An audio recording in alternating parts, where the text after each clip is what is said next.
Press. Taxes, Mr. Visconti, that you said just now that you think that we might have to increase taxes, and the Tax Foundation released a report back in April that said that took a look at the people's tax burden in 2011, and it found that New York, New Jersey, and Connecticut had the highest state local tax burden in the country.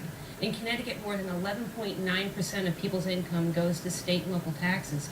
Is there ever going to be an end to this? Can we see an improvement? Susan, that's a great question. This is why I'm here on the stage.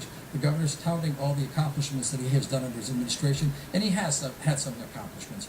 But, and again, I said it at the last debate, it's not all his fault. But he did run for office. He did take $6 million and $6 million this year to apply for the job for governorship. So I don't want to hear about the blaming of past administrations when we have dealt with a majority in the Senate and the House that are Democrats. Even Jody Rell couldn't sign a bill. We've had problems on both sides of the aisle. Enough is enough with this. But no, I don't want tax increases. But I don't know how, and we're working on a budget, how we get there without cutting services. And I'd like the governor to talk about, out of the $4.8 billion in current services, this is important. He's going to avoid this question.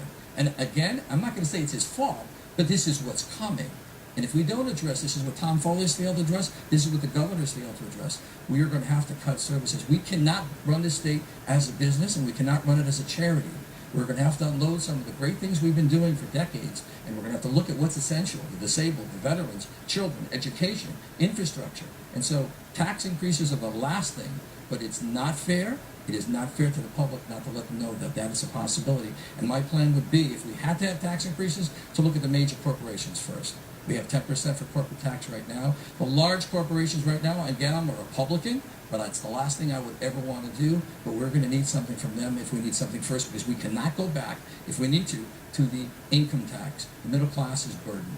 They're leaving the state. 50% of the people would leave the state if they could leave the state right now. It's horrible. Again, it's not all his fault. It's all his responsibility. It's my responsibility tonight, because Tom Foley's not here, to explain to you some of the ideas in the next few questions on where I think we can save.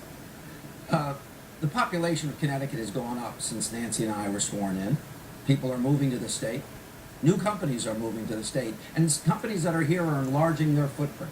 I didn't drive the state into a ditch. I got hired to get it out of the ditch, and that's what we've been working on for 4 years. And what did that lead to? The largest job gain in a single month since 1993.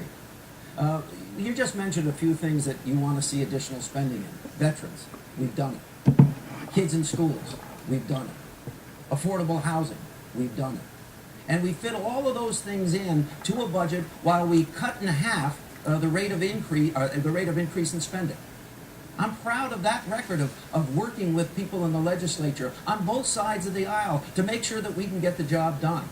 That's what I got hired to do, and that's why I'm so anxious to continue that work. I'm asking people for their support because I have a different view of Connecticut than Tom Foley does. I believe our best days are in front of us. I believe by improving education, lowering crime, making timely investments in job growth in industries like bioscience and aerospace, we're going to see very large job increases in the future. Here's what I'm telling you.